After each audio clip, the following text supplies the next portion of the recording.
Hello दोस्तों, स्वागत है आपका हमारे चैनल यूपी एग्जाम क्विज़र में। दोस्तों, आज का जो हमारा वीडियो है ये बेहद ही महत्वपूर्ण है आने वाले उत्तर प्रदेश के सभी एग्जाम्स के लिए, चाहे यूपी पीसीएस का हो या आरओ एआरओ का हो या इसके अलावा उत्तर प्रदेश का कोई सा भी एग्जाम्स हो। ये जो टॉपिक है ये मोस्ट इंपॉर्टेंट रहेगा और आज के वीडियो में हम जानेंगे उत्तर प्रदेश के बजट के बारे में। 2022-23 का जो बजट पेश किया गया है इसके बारे में विस्तार पूर्वक जानेंगे। तो चलिए शुरू करते हैं। दोस्तों, यहाँ से संबंधित कुछ बातें आपको ध्यान रखनी है बजट से संबंधित उत्तर प्रदेश से, कि यूपी में जो पहली बार विधानसभा चुनाव हुए थे वो 1951 में हुए थे और गोविंद वल्लभ पंत जो है ये सीएम बने थे उत्तर प्रदेश के पहले। ठीक। और दोस्तों, उत्तर प्रदेश का जो पहला बजट है ये कब पेश किया गया था? तो 14 मार्च 1952 को। ठीक, ये डेट ध्यान रखनी है। ये कई बार एग्जाम से पूछी जाती है कि उत्तर प्रदेश का जो पहला बजट है ये कब पेश किया गया था? तो 14 मार्च 1952 को। और ये जो बजट था ये 149 करोड़ रुपए का था। ठीक। अगला पॉइंट आपको ध्यान रखना है कि सबसे अधिक बार जो प्रदेश में बजट पेश किया है वो किसने किया है? तो पूर्व सीएम नारायण दत्त तिवारी ने जो है सबसे अधिक बार प्रदेश में बजट पेश किया है। कितनी बार किया है? तो ध्यान रखना है 11 बार बजट पेश किया है। अब दोस्तों, 2022-23 की अगर बात की जाए तो उत्तर प्रदेश सरकार ने जो है वित्तीय वर्ष 2022-23 के लिए 26 मई 2022 को विधानमंडल में 6,15,518.97 करोड़ रुपए का पहला बजट पेश किया। यानी 2022 का। और जो बीजेपी सरकार आई है, मुख्यमंत्री योगी आदित्यनाथ जो है ये प्रदेश के मुख्यमंत्री बने हैं, तो दूसरी बार का जो कार्यकाल है इसमें ये पहला बजट है। और ये जो पहला बजट है ये कितने रुपए का पेश किया गया? तो ध्यान रखना है आपको 6,15,518.97 करोड़ रुपए का। और यहीं से एक बात और ध्यान रखनी है कि उत्तर प्रदेश के इतिहास में सबसे बड़ा बजट जो है ये पेश किया गया। ठीक। अब दोस्तों, ये बजट किसने पेश किया है? तो यूपी के जो वित्त मंत्री हैं सुरेश कुमार खन्ना। ठीक, इनका नाम ध्यान रखना है। सुरेश कुमार खन्ना जो है इन्होंने ये बजट पेश किया है। तो ये सारी बातें यहाँ से आपको ध्यान रखनी है। चलिए अब देखते हैं कि जो बजट 2022-23 का पेश किया गया है तो इसमें क्या क्या बातें रही हैं। ठीक है, चलिए देखते हैं। तो सबसे पहले यहाँ पर देखेंगे रोजगार के लिए कि रोजगार के लिए जो है क्या मिला है। तो दोस्तों, रोजगार के लिए अगर देखें तो सूचना प्रौद्योगिकी एवं इलेक्ट्रॉनिक्स उद्योग नीति के तहत अगले 5 साल में 40,000 करोड़ रुपए निवेश किए जाएंगे। इससे 4 लाख युवाओं को रोजगार दिया जाएगा। मुख्यमंत्री ग्रामोद्योग रोजगार योजना के तहत 2022-23 में 800 बिजनेस सेंटर खुलेंगे। इससे 16,000 लोगों को नौकरी देने का लक्ष्य है। अगला क्या है? माध्यमिक शिक्षा में अब तक इंटरव्यू से चयन होता था, लेकिन अब इंटरव्यू नहीं होगा और योगी सरकार ऐसे 40,402 शिक्षकों की भर्ती कर रही है। साथ ही साथ 7,540 नए पद भी बनाए जाएंगे।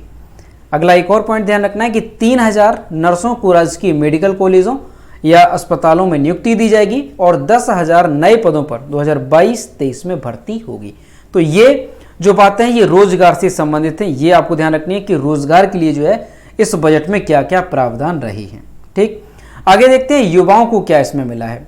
तो युवाओं की अगर बात की जाए तो युवाओं के लिए जो है प्रदेश में क्या काम किया गया है इस बजट के तहत?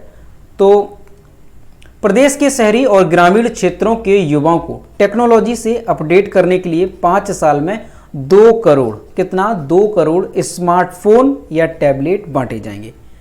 स्वामी विवेकानंद युवा सशक्तिकरण योजना के तहत 2022-23 के लिए 1,500 करोड़ रुपए की व्यवस्था की गई है। ठीक, ये बात ध्यान रखनी है।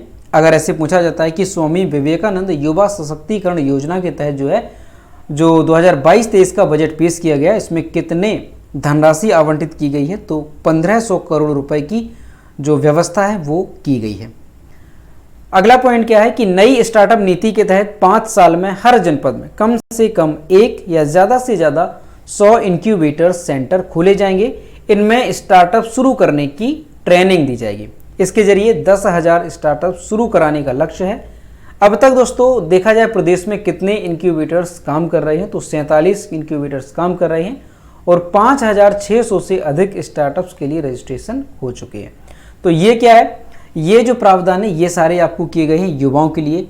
ठीक है, जो प्रदेश के शहरी और ग्रामीण क्षेत्र के युवा हैं उन्हें टेक्नोलॉजी से जोड़ने के लिए अगले 5 साल में 2 करोड़ स्मार्टफोन और टैबलेट बांटे जाने का जो प्रावधान है वो इस बजट में किया गया है। ठीक है, आगे देखते हैं युवाओं के लिए और क्या किया गया है। तो एक जनपद एक खेल योजना, ये दोस्तों प्रदेश में शुरू की गई थी हाल ही में, एक जनपद एक खेल योजना। तो इसके तहत इस बजट में क्या है, तो 75 जिलों में स्पोर्ट्स सेंटर खुलेंगे।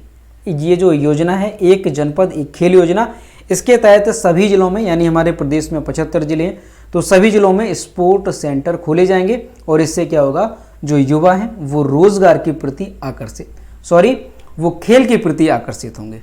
ठीक है, अगला पॉइंट ध्यान रखना है, प्रतियोगी छात्रों को अपने घर के पास ही कोचिंग की सुविधा मिलेगी। इसके लिए सभी 18 मंडल मुख्यालयों में मुख्यमंत्री अभ्युदय योजना का संचालन किया गया है। ठीक है, यानी जो छात्र हैं प्रतियोगी छात्र, उन्हें जो है अपने घर के आसपास ही कोचिंग की सुविधा जो है वो मिलेगी और वो भी निःशुल्क।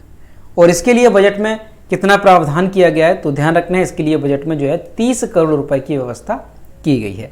अंतर्राष्ट्रीय खेल प्रतियोगिताओं में यूपी के मूल निवासी पदक विजेताओं को सीधी भर्ती के माध्यम से राजपत्रित पदों पर नौकरी दी जाएगी। यानी जो अंतर्राष्ट्रीय खेल प्रतियोगिताएं होती हैं, जैसे पैरालंपिक्स होते हैं, ओलंपिक्स होते हैं, या इसके अलावा जो अंतर्राष्ट्रीय स्तर की प्रतियोगिताएं हैं, इसमें जो उत्तर प्रदेश के मूल निवासी अगर कोई पदक जीतते हैं तो उन्हें जो है सीधे राजपत्रित पदों पर नौकरी दी जाएगी। ये प्रावधान किया गया है इस बजट में। वाराणसी में अंतर्राष्ट्रीय क्रिकेट स्टेडियम बनाया जाएगा, इसमें 95 करोड़ रुपए खर्च किए जाएंगे। ठीक, ये बात भी ध्यान रखनी है कि वाराणसी में एक अंतर्राष्ट्रीय क्रिकेट स्टेडियम बनेगा और इसके लिए जो है कितनी धनराशि आवंटित की गई है, तो 95 करोड़ रुपए जो है खर्च किए जाएंगे। अगला आपको पॉइंट ध्यान रखना है, मेजर ध्यानचंद, मेरठ में जो है मेजर ध्यानचंद खेल विश्वविद्यालय बनेगा, इसमें 50 करोड़ रुपए खर्च किए जाएंगे। भारत सरकार की खेलो इंडिया नीति के तहत प्रदेश के 75 जिलों में खेलो इंडिया सेंटर्स खोले जाएंगे। ठीक, तो ये बात भी ध्यान रखनी है कि मेरठ में जो है मेजर ध्यानचंद खेल विश्वविद्यालय बनेगा और इसके लिए 50 करोड़ रुपए आवंटित किए गए हैं। ये बात आपको अभी बताई कि स्वामी विवेकानंद युवा सशक्तिकरण योजना के तहत वित्तीय वर्ष 2022-23 के लिए 1500 करोड़ रुपए की व्यवस्था जो है प्रस्तावित है इस बजट में। ठीक, तो ये सारी बातें थी रोजगार से संबंधित और युवाओं से संबंधित। अब देखते हैं कि महिलाओं को जो है इस बजट में क्या मिला है। तो महिलाओं के बारे में अगर बात की जाए कि महिलाओं को जो है इस बजट में क्या प्रावधान किए गए हैं, तो सभी 75 जिलों के कुल 1535 स्थानों पर महिला बीट सिपाही की नियुक्ति की गई है। साथ में महिला हेल्प डेस्क भी बनाई गई है। ठीक, सभी 75 जिलों में, ये बात ध्यान रखनी है। इसके अलावा लखनऊ हो गया, गोरखपुर है, बदायूं है, यहाँ पर जो है 3 महिला PAC बटालियन की स्थापना की जाएगी। प्रदेश के जिलों में साइबर हेल्प डेस्क बन रही है। महिला सामर्थ्य योजना के लिए 72 करोड़ 50 लाख रुपए दिए जाएंगे। ये बात ध्यान रखनी है कि महिला सामर्थ्य योजना के लिए जो है इस बजट में कितनी धनराशि आवंटित की गई है, तो 72 करोड़ 50 लाख रुपए। दोस्तों, पिछली बार जो यूपी PCS का एग्जाम हुआ था उसमें ये क्वेश्चन पूछा गया था कि 2021 के बजट में जो है जो उत्तर प्रदेश का बजट जारी किया गया था तो वो कितने रुपए का बजट जारी किया गया था। ठीक, तो ये क्वेश्चन जो है ये मोस्ट इंपॉर्टेंट होता है, तो ये आपको अच्छे से ध्यान रखना है। तो इस बार कितना बजट पेश किया गया ये अभी आपको बताया था, 6,15,000 और कुछ था, तो वो आपको ध्यान रखना है। अगला यहाँ पर पॉइंट ध्यान रखना है, बेटी पढ़ाओ बेटी बचाओ योजना के तहत यूपी PSC 2018 की 100 टॉपर छात्राओं को लैपटॉप और 100 टॉपर ST और SC छात्राओं को लैपटॉप दिए जाएंगे। ठीक, ये इसमें प्रावधान किया गया। इसके अलावा और क्या क्या जो है इस बजट में किया गया है, तो आपको ध्यान रखना है, सूक्ष्म एवं लघु उद्योग क्षेत्र में महिलाओं की सुरक्षा एवं सशक्तिकरण और कौशल विकास के लिए 20 करोड़ रुपए दिए जाएंगे। आंगनबाड़ी कार्यकर्तियों को बेहतर काम के लिए प्रेरित करने के मकसद से सितंबर 2021 से 1500 रुपए बढ़ाकर दिए जाएंगे। यानी जो आंगनबाड़ी कार्यकर्ता हैं उनको जो है कितना रुपए दिया जाएगा, 1500 रुपए जो है उनको दिए जाएंगे। और ये जो उनकी बढ़ी हुई जो उनकी सैलरी है ये कब से लागू होगी, तो सितंबर 2021 से ये मान्य होगी। महिलाओं और लड़कियों को सुरक्षित बनाने के लिए सेफ सिटी योजना शुरू की गई। ये अच्छे से ध्यान रखना है। अगर पूछा जाए कि बजट 2022-23 में महिलाओं और लड़कियों को सुरक्षित बनाने के लिए कौन सी योजना शुरू की गई है, तो सेफ सिटी योजना। ठीक, इतनी बातें आपको क्लियर हैं। अब आगे देखते हैं कि किसानों को इसमें जो है क्या मिला है। तो किसानों के बारे में देखें तो किसानों की दुर्घटना में मौत या दिव्यांग होने पर उनके परिवार को 5 लाख रुपए दिए जाएंगे। इस योजना के लिए 650 करोड़ रुपए रखी गई हैं। ठीक, अगर पूछा जाए कि जो बजट है 2022-23 इसमें किसानों की दुर्घटना बीमा से संबंधित कितनी धनराशि आवंटित की गई है, तो 650 करोड़ रुपए। ठीक, इसमें क्या होगा, अगर कोई किसान दुर्घटना में मौत हो जाती है या दिव्यांग हो जाती है तो उसके परिवार को जो है 5 लाख रुपए दिए जाएंगे। सिंचाई के लिए गाँव में सरकारी सोलर पंप लगाए जाएंगे। साल 2022-23 में 15,000 सोलर पंप लगाए जाएंगे, ऐसा लक्ष्य रखा गया है इस बजट के तहत। अगला पॉइंट ध्यान रखना है, 60.20 लाख क्विंटल फ्री बीजों का वितरण किया जाएगा। ठीक, 60,20,000 क्विंटल फ्री बीजों का वितरण किया जाएगा। किसानों को 2022-23 में 119.3 लाख मीट्रिक टन यानी 11,903 लाख क्विंटल उर्वरक बांटा जाएगा। इसके अलावा 34,307 राजकीय नलकूपों और 252 छोटी डाल नहरों के जरिए किसानों को मुफ्त सिंचाई सुविधा उपलब्ध कराई जा रही है। तो ये सारी बातें किसानों से संबंधित हैं। अभी और भी आपको ध्यान रखना है किसानों से रिलेटेड। तो और क्या है, तो और ध्यान रखना है अगला पॉइंट कि मुख्यमंत्री लघु सिंचाई योजना, ये ध्यान रखनी है, मुख्यमंत्री लघु सिंचाई योजना के जरिए 1,000 करोड़ रुपए की व्यवस्था की गई है। किस योजना के तहत, मुख्यमंत्री लघु सिंचाई योजना के तहत। धान कॉमन का न्यूनतम समर्थन मूल्य यानी एमएसपी 1,940 रुपए प्रति क्विंटल और धान ग्रेड ए का समर्थन मूल्य 1,960 रुपए प्रति क्विंटल तय किया गया और गेहूं का जो एमएसपी है 2,015 रुपए जो है प्रति क्विंटल रखा गया। ठीक, तो ये आपको ध्यान रखना है एमएसपी से रिलेटेड। अच्छा, अब देखते हैं कि स्वास्थ्य विभाग को जो है इस बजट में क्या प्रावधान किए गए।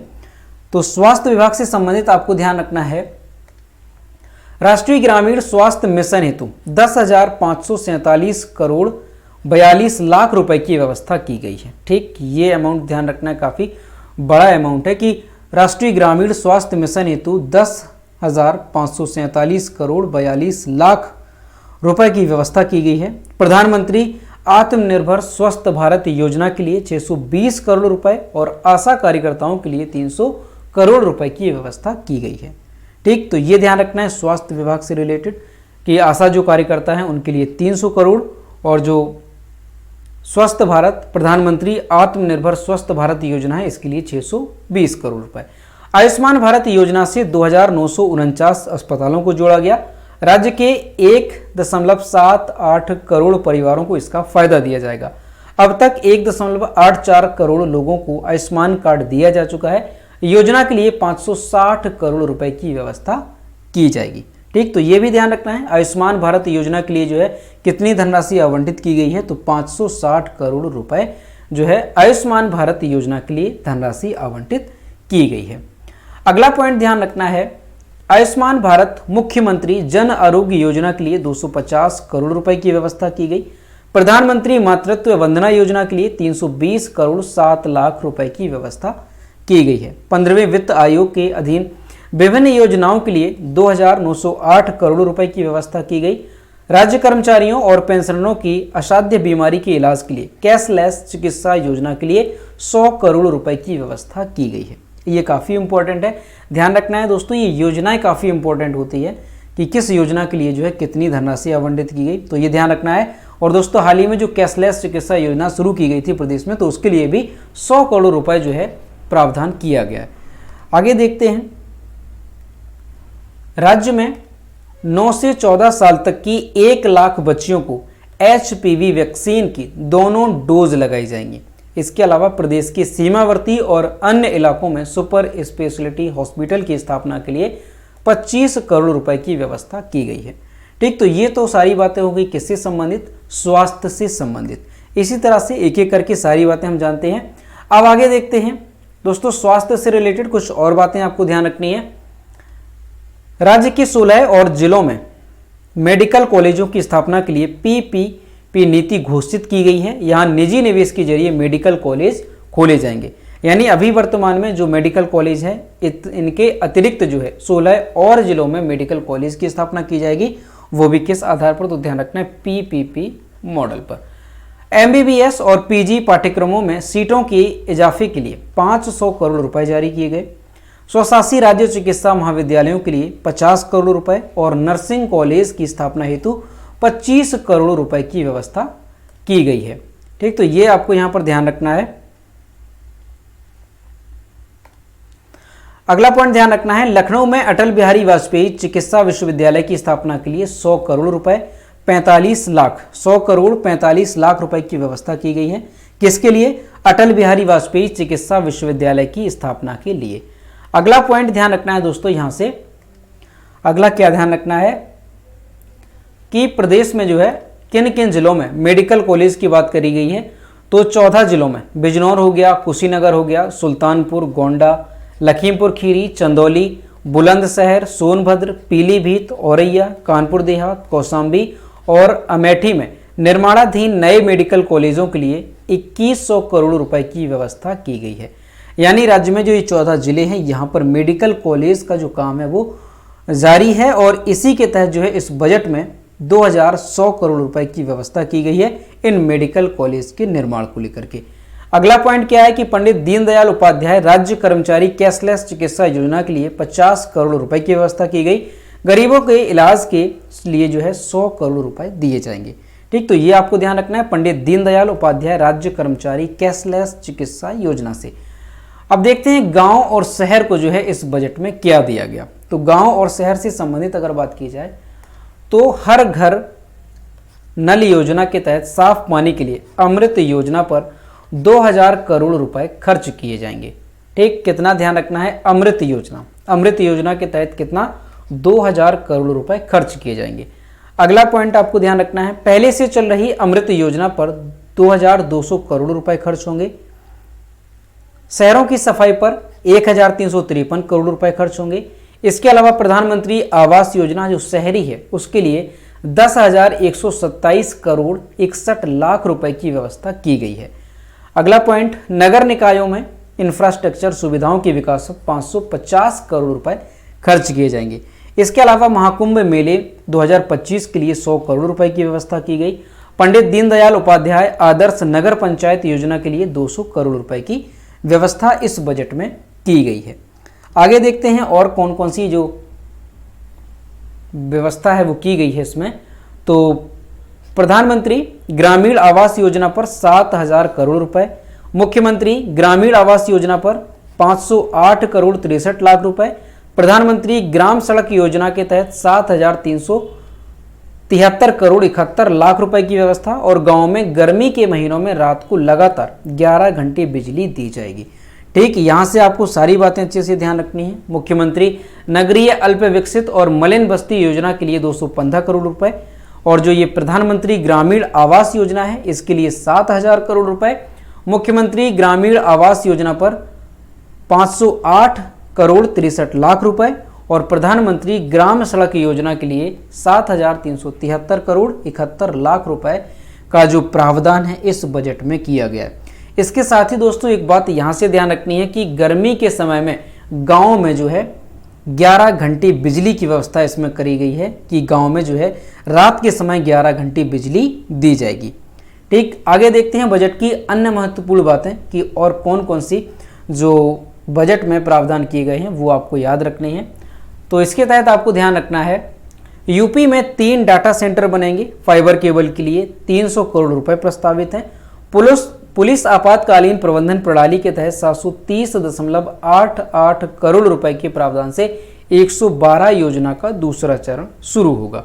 इसके साथ ही स्कूल चलो अभियान के तहत 2 करोड़ छात्रों के नामांकन का लक्ष्य रखा गया है। ठीक, ये आपको ध्यान रखना है कि स्कूल चलो अभियान के तहत कितने करोड़ छात्रों के नामांकन का लक्ष्य रखा गया, तो 2 करोड़। ये यहां पर बातें क्लियर हैं। आगे देखते हैं, आगे आपको ध्यान रखना है कि बुनकरों के लिए इस बजट में क्या किया गया है। तो बुनकरों के लिए जो है झलकारी बाई योजना को बढ़ावा दिया जाएगा। ठीक, इससे क्वेश्चन इस तरह से भी पूछा जा सकता है कि जो झलकारी बाई योजना है ये किससे संबंधित है, तो बुनकरों से ये संबंधित है। अगला आपको ध्यान रखना है बाबूजी कल्याण सिंह ग्राम उन्नति योजना। ये जो योजना है इससे क्या होगा, तो इसके तहत सभी गाँव की सड़कों पर स्ट्रीट लाइट लगाई जाएगी। ठीक, काफ़ी इंपॉर्टेंट है। इस तरह से क्वेश्चन पूछा जा सकता है कि किस योजना के तहत जो है प्रदेश भर के गाँव में सड़कों पर स्ट्रीट लाइट लगाई जाएगी? तो बाबूजी कल्याण सिंह ग्राम उन्नति योजना के तहत शहरी गरीब परिवारों और गांव में सभी परिवारों को 500 रुपए में बिजली कनेक्शन दिया जाएगा। मथुरा में डेयरी प्लांट लगाया जाएगा। कान्हा गौशाला और बेसहारा पशुओं के लिए 100 करोड़ रुपए का प्रावधान इस बजट में किया गया है। अगला पॉइंट ध्यान रखना है, अयोध्या में सूरज कुंड के विकास के लिए 140 करोड़ रुपए की व्यवस्था की गई। केंद्र स्मार्ट सिटी योजना के लिए 2000 करोड़ रुपए की व्यवस्था। नमामि गंगे के लिए 97 करोड़ रुपए दिए जाएंगे और वृद्धा पेंशन जो है उसे 500 रुपए से बढ़ा दिया गया है और 1000 रुपए कर दिया गया है। ठीक, वृद्धा पेंशन जो अभी तक जो वृद्ध लोग हैं उनको जो 500 रुपए प्रति माह की दर से पेंशन मिल रही थी वो जो है अब बढ़ा दी गई है और ये 1000 रुपए प्रति माह कर दी गई है। ठीक, तो ये वृद्धा पेंशन से संबंधित आपको ध्यान रखना है। अब दोस्तों यहाँ पर आपको ध्यान रखना है कि सुरक्षा के लिए क्या मिला।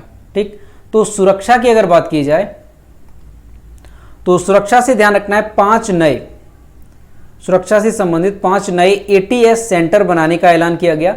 यूपी 112 के लिए 730.88 करोड़ रुपए का प्रावधान जो है इस बजट में किया गया। इसके अलावा थानों की सुरक्षा हथियारों की खरीद के लिए 250 करोड़ रुपए का प्रावधान इस बजट में किया गया। इसके अलावा अगर धर्म की बात की जाए कि धर्म के लिए जो है इस बजट में क्या प्रावधान है, तो काशी विश्वनाथ और गंगा दर्शन के लिए 500 करोड़ रुपए आवंटित किए गए।